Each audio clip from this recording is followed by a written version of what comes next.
Ever felt like your English essays are missing something? You describe the plot perfectly, you point out the metaphors, but the grade isn't what you hoped for. The problem is often a simple one. You're reporting, not analyzing. The difference between a good essay and a great one is the shift from asking what happened to asking how did the author make me feel this and why does it matter? Descriptive writing says the character felt trapped. Analytical writing explains how.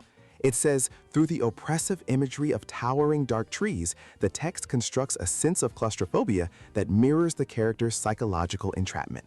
The teal structure is your blueprint for this. Topic sentence makes your claim. Evidence provides the proof, a quote or a reference. But the second E, explanation, is where the real work happens. This is where you dissect the evidence.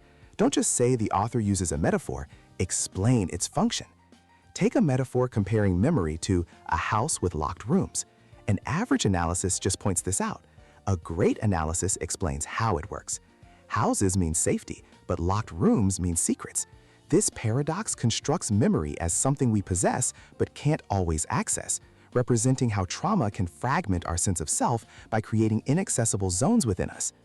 So it's not just about identifying techniques, it's about explaining their purpose.